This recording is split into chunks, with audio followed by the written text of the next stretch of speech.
Mr. Jacob, you've been charged with 2 cases of solicitation of capital murder. Sergeant received information that suspect was looking to hire someone to kill an ex-girlfriend of his who is currently a complainant in a stalking case in which he is charged currently in the 184th District Court. The sergeant then had a detective meet with the CI. It was determined that the defendant wanted the CI to ensure that the witness, the complainant in the case, the stalking case, would be killed so she wouldn't testify. So the detective posed as a youth undercover officer and met up with the CI, and they traveled on March 8th to an Olive Garden where they met with the defendant and the co-defendant, who is a living girlfriend, described as a living girlfriend of this defendant. At that time, the undercover officer and the defendant talked about the job of ensuring the complainant would not testify against him in trial, including possibly killing her, as well as payment for the job. During the conversation, the defendant brought the fact that his living girlfriend, then number 2, had her own issue that she needed taken care of. The undercover officer spoke with the defendant Jacob regarding her issue.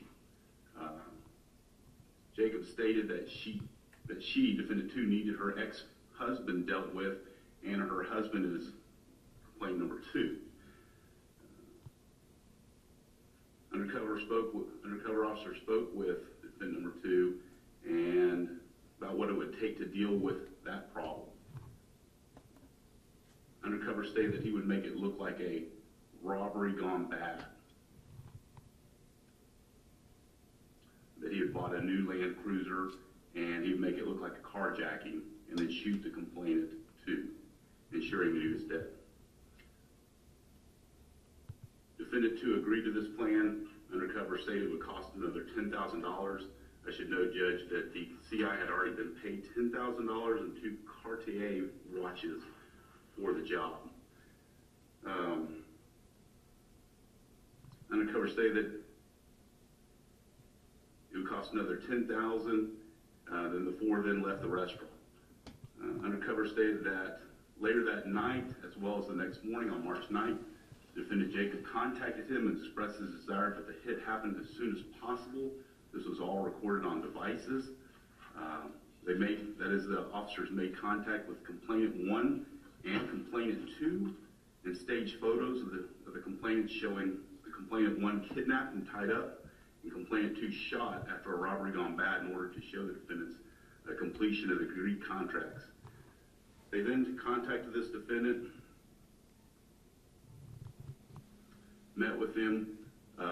This defendant paid the UC $1,800 in cash and told the UC he'd paying the rest of the money at a later time.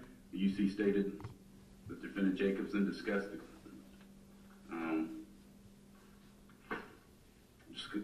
that his complainant, the female that he wanted killed, that while he wanted her silenced by intimidation and not hurt, he went on to say that she could ultimately be murdered, and if the complainant 1 was proved to be difficult, he would personally inject her with lethal dose of potassium, which would be untraceable. Probable cause for the arrest, Mr. Jacob. Bonds are set at no bonds. We'll go back to the 263rd District Court. Judge Jim Wallace. Are you requesting the court to appoint you a lawyer, or are you going to hire your own lawyer? Thank you, Mr. Jacob. You can go with the deputies.